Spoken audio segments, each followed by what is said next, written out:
Hello dear students, welcome back to education answer YouTube channel. षष्ठ श्रेणी पिलाने आज आम डिस्कसन करवा तुम साहित्य बहीर द्वितीय पाठ विषयटर ना हो प्रभात अवकाश जहाँकि लिखिं आमर बनमाली दास। यार समस्त प्रश्न उत्तर आज आम डिस्कसन करवा। जदि पिला आम चैनल को सब्सक्राइब कर न था so fast of all channel को सब्सक्राइब करूँ, पाखे बेल आइकन को प्रेस करूँ और सांग निकट को भिडियो को शेयर करूँ। ओके, ये विषयटी को पिला आज डिस्कसन करवा। यार समस्त क्वेश्चन आंसर। तो प्रथम क्वेश्चन आंसर कही सकाल हेबारु केउ केउ पक्षी रागिले, केउ पक्षी रागिले ना। यार आंसर होउची उत्तर होउची सकाल हेबारु शुआ, काऊ, कोइली, कुकुड़ा आदि पक्षी माने रागिले। तापर 2 नंबर 1 नंबर ख कही माता जशवंती श्रीकृष्ण को केउ सब खाद्य खुआबे बोली कहिसंती ना। माता जशवंती श्रीकृष्ण को कदली, लहुणी मिश्रित पेड़ा, राबिड, खंड, सर प्रभृति खुआबे बोली कहिसंती। तो नेक्स्ट अच्छी श्रीकृष्ण केउ कारण पथश्रम पाई अधिक समय शोई जाइछंती। केउ कारण ना श्रीकृष्ण गतकाली बाछुरी चराइबाकू जाई पथश्रम पाई शरीर दुर्बलता अनुभव करिसंती, तेणु अलसर अधिक से से कौन कर अलसरे अधिक समय शोई जाइछंती बोली माता यशोदा भाविछंती। नेक्स्ट कही ना केउ माने सिंहद्वार निकट में थाई श्रीकृष्ण को डाकुछंती ना। गोपाल बालक माने सिंहद्वार निकट में थाई श्रीकृष्ण को डाकुछंती। नेक्स्ट कही 2 नंबर उत्तर लेख केउ केउ पक्षी श्रीकृष्ण को राति पाहि जिबार सूचना देउछंती। कुकु पक्षी ना मंदिर रे शुआ, गछरे काऊ, कोइली, कुकुड़ा भली पक्षी माने श्रीकृष्ण को राति पाहि जिबार सूचना देउछंती। तापर कही नेक्स्ट श्रीकृष्ण निदर उठिबा परे माँ यशोदा कौन कहउछंती ना। श्रीकृष्ण जिते निदर उठिबा परे माँ यशोदा झरी रखिथिबा सुगंधयुक्त जल रे तांकर श्रीमुख को धोईदेवे। तापर तांको कदली, लहुणी मिश्रित गुटिका, अधाम, खंड, सर प्रभृति खुआईदेवे बोली कहिसंती। नेक्स्ट रही ग नंबर श्रीकृष्ण कहीं एत बेल पर्यंत शोइछंती बोली माता यशोदा भावुछंती कौन पाई ना। श्रीकृष्ण गतकाली बाछुरी चराइबाकू वन को जाइथिले। बाछुरी पछे पछे बुली पथश्रम हेतु तांको देह दुर्बल होई पड़िथिबो, तेणु आलस्य हेतु श्रीकृष्ण एत बेल जाए शोइछंती बोली माता यशोदा मने मने भावुछंती।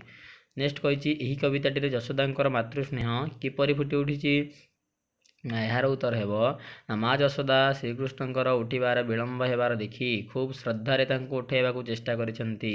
मात्र उठिबा मात्रे सुगंधयुक्त जलरे मुह धुआई स्वादिष्ट खाद्य खुआइबार लोभ मध्य देखाउछंती। एपरिक गोचारण निमित्त जिबा बेले दधी अन्न सांगरे नेबा कथा मध्य कहउछंती। तत्सहित श्रीकृष्णଙ୍କ शारीरिक परिश्रम कथा मन पकाई निजे यशोदा चिंतित मध्य हेउछंती। एहीपरि भावरे उक्त कवितारे यशोदांकर अनाबिल मातृस्नेहर चित्र प्रस्फुटित उठिछि बा फुटी उठिछि। नेक्स्ट कही ना गोपाल बालक माने कौन कही श्रीकृष्ण को निदर उठाउछंती ना। प्रतिदिन गोपाल बालक माने प्रतिदिन गोपाल बालक मानक सह श्रीकृष्ण गाई चराइबाकू बण को जाती। सेही दिन सूर्योदय हो सारी मध्य श्रीकृष्ण उठी नथिबारु साथी गोपाल बालक माने तांको अच्युत कौन अच्युत तू केते दिन निदरे शोइछु बोली कही निजकू बा तांको निदर उठाइबाकू चेष्टा करिसंती। नेक्स्ट कही सरलार्थ ना सरल भाषा बुझाई लेख अमृत पाणी कदली, लवणी संगते गोली, अधाम गोटिका पुली, खंड संगे गुंजाइबी सर हे। अमृत डड सर हे। संक्षिप्त पद्यांशटी भक्तकवि बनमाली दासंकर रचित प्रभात अवकाश कवितारू संगृहीत। एठारे माँ यशोदा श्रीकृष्ण को निदर उठिला परे केउ सब स्वादिष्ट द्रव्य भोजन कराइबे बोली कहिसंती से संपर्क में आलोकपात मध्य कराଯାଇଛି ना। राति पाइलाणी अथच श्रीकृष्ण निद्रा त्याग करिनाहांती, तेणु तांकु जणाई देबा पई माँ कहउछंती बा जगाई देबा पई माँ कहउछंती हे वंशीधर मंदिर रे शुआ, गछरे काऊ, कोइली, कुकुड़ा माने बारंबार डाकिलेणी, तुमे शीघ्र उठी जाओ। तुमे उठिले झरी रखिथिबा सुगंधयुक्त जल रे मु तुमर मुह धोई देवी। तापरे तुम पई अमृत तुल्य जे सब खाद्य पदार्थ रखिछि ताहा मध्य खुआई देवी। कदली, लहुणी मिश्रित पेड़ा, सरपुली सहित खंड और सर मध्य खुआइबी। जो सब खाद्य श्रीकृष्णଙ୍କର अति प्रिय अटे ताहाकू खुआइबार लोभ माँ यशोदा देखाइछंती। वास्तव में माँ यशोदांकर पुत्र स्नेहरे अवध होई जेपरि परिस्नेहपूर्णी वाणी उच्चारण करिछंती ताहा अन्यत्र विरल। नेक्स्ट देखिबा पिले ना बाछुरी चराई जाई काली प्रथा सम पाई अलसरे सोयछु असगत हुए कि शरीर हे ना। बाछुरी शरीर हे। उग्रदंशटी भक्तकवि बनमाली दासंकर रचित प्रभात अवकाश कवितारू संगृहीत। एठारे श्रीकृष्ण ଉଠିବାରେ ବିଳମ୍ବ କାରଣ ସମ୍ପର୍କରେ ମା ଯଶୋଦାଙ୍କ ମନରେ ଯେଉଁ ସବୁ ପ୍ରଶ୍ନବାଚୀ ସୃଷ୍ଟି ହୋଇଛି ତାହା ବର୍ଣ୍ଣିତ ହୋଇଛି। ଦିନ ଶ୍ରୀକୃଷ୍ଣଙ୍କର ଉଠିବାରେ ବିଳମ୍ବ ହୋଇଅଛି। ମା ନିଜ ଆଦରରେ ପୁତ୍ର ଶ୍ରୀକୃଷ୍ଣଙ୍କୁ ନିଦରୁ ଉଠାଇବା ପାଇଁ ଉଦ୍ୟମ କରୁଛନ୍ତି। ସେ କହୁଛନ୍ତି ଯେ ପକ୍ଷୀମାନଙ୍କର କଳରବରେ ଚତୁର୍ଦିଗ ମୁଖରିତ ହୋଇଗଲାଣି, ଏପର୍ଯ୍ୟନ୍ତ ଶ୍ରୀକୃଷ୍ଣ ସଦ୍ୟତ୍ୟାଗ କରୁନାହିଁ। ତେଣୁ ମା ତାଙ୍କୁ ଲୋଭଗ୍ରସ୍ତ କରାଉଛନ୍ତି, ବିଭିନ୍ନ ପ୍ରକାର ସ୍ୱାଦିଷ୍ଟ ଖାଦ୍ୟ ଖୁଆଇବାର ଲୋଭ ଦେଖାଉଛନ୍ତି। ଏପରିକି ଡେରି ହେଲେ ଗାଈଗୋରୁମାନଙ୍କ ଗୋଠକୁ ନେଇଯିବାରେ ବିଳମ୍ବ ହେବ ବୋଲି ମଧ୍ୟ ସେ କହିଛନ୍ତି। ତଥାପି ମା'ର ମନ ବୁଝିନାହିଁ। ସେ ଭାବୁଛନ୍ତି ଗତକାଲି ବାଛୁରୀ ଚରାଇବାକୁ ଯାଇ ପୁଅ ପଥଶ୍ରମ ହେତୁ ଖୁବ୍ ଦୁର୍ବଳ ହୋଇପଡ଼ିଛି, ତେଣୁ ଶରୀରରେ ଦୁର୍ବଳତା ହେତୁ ଅଳସୁଆ ହୋଇ ସେ ଶୋଇପଡ଼ିଛି। ଏଥିପାଇଁ ବୋଧହୁଏ ତା'ର ଉଠିବାରେ ବିଳମ୍ବ ହେଉଛି। ଅଥବା ବାସ୍ତବରେ ଦେଖିବାକୁ ଗଲେ ପୁତ୍ରବତ୍ସଳ ଜନନୀ ଯଶୋଦାଙ୍କର ଅନାବିଳ ପୁତ୍ର ସ୍ନେହର ପଟାନ୍ତର ନାହିଁ।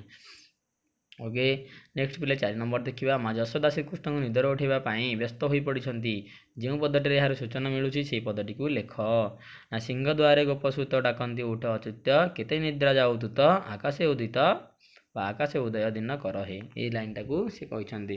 5 ନମ୍ବର ହେଉଛି ଶ୍ରୀକୃଷ୍ଣଙ୍କୁ କିଏ କେଉଁ ନାମ ଧରି ଡାକିଛନ୍ତି ସେହି ନାମ ଗୁଡ଼ିକ ଲେଖ। କିଏ ଯଶୋଦା ଡାକିଛନ୍ତି କ'ଣ ନା ବଂଶୀଧର, କ'ଣ ଡାକିଛନ୍ତି ନା ବଂଶୀଧର, ବନମାଳୀ, ରାମ, ବାସୁଦେବ। ସେହିଭଳି ଭାବରେ ଗୋପସୂତ ବୋଲି କିଏ ଡାକିଛନ୍ତି ଅଚ୍ୟୁତ। ତାପରେ କବି ବନମାଳୀ ଡାକିଛନ୍ତି କ'ଣ ନା ଚକ୍ରଧର। ସେମିତି ବଂଶୀ ଧରନ୍ତି ଯେ ତାଙ୍କୁ ଆମେ କହିଥାଉ କ'ଣ ନା ବଂଶୀଧର। ଠିକ୍ ସେଭଳି ଚକ୍ର ଧରନ୍ତି ଯେ ଚକ୍ରଧର, ଧନୁ ଧରନ୍ତି ଧନୁର୍ଧର, ଶ୍ରୀ ଧରନ୍ତି ଯେ ଶ୍ରୀଧର, ଭୂ ଧରନ୍ତି ଯେ ଭୂଧର। ନେକ୍ସଟ ହେଉଛି ଅସଜଡ଼ା ପଦକୁ ସଜାଡ଼ି ଲେଖ। ବାସୁଦେବ ଉଛୁର ଗୋ ଗୋଷ୍ଠେ ହେବ ରାମ ଉଠେ, ନା ଉଠ ରାମ ବାସୁଦେବ ଗୋ ଗୋଷ୍ଠେ ଉଚ୍ଛର ହେବ। ନେକ୍ସଟ ନା ଆହାର ନଦୀ କୂଳେ ଦଧି ସାଥେ ଅନ୍ନ ନେବ କରିବ ହେ, ନା ଦଧି ଅନ୍ନ ସାଥେ ନେବ ନଦୀ କୂଳେ କରିବ ଆହାର ହେ। ସୋ ପିଲାମାନେ ଏଇ ଥିଲା ତୁମ ସାହିତ୍ୟ ବହିର ଦ୍ୱିତୀୟ ପାଠର ସମସ୍ତ କ୍ୱେଶ୍ଚିନ୍ ଆନ୍ସର। ଓକେ, ଦେଖିପାରୁଥିବ ସମସ୍ତେ। ଯଦି ଏଇ ପିଲେ ଭିଡ଼ିଓଟି ଯଦି ଭଲ ଲାଗିଥାଏ ତାହେଲେ ହୃଦୟରୁ ଗୋଟେ ଲାଇକ୍ ସେୟାର ସବସ୍କ୍ରାଇବ୍ କରିବା ସହିତ ଭିଡ଼ିଓଟି ସାଙ୍ଗମାନଙ୍କ ନିକଟକୁ ସେୟାର କରିବେ ଏବଂ ଆମ ଚ୍ୟାନେଲକୁ ସବସ୍କ୍ରାଇବ୍ କରିବାକୁ ଭୁଲିବେ ନାହିଁ। ସୋ ଏଇଭଳି ଭାବରେ ଇଣ୍ଟରେଷ୍ଟିଂ ଭିଡ଼ିଓ ଦେଖିବାକୁ ଚାହୁଁଥିଲେ ଏବଂ ସମସ୍ତ ଭିଡ଼ିଓ ସବୁ ବିଷୟର ଭିଡ଼ିଓ ମଧ୍ୟ ଆମର ତୁମ ଷଷ୍ଠ ଶ୍ରେଣୀରେ ଅପଲୋଡ଼ କରାଯିବ।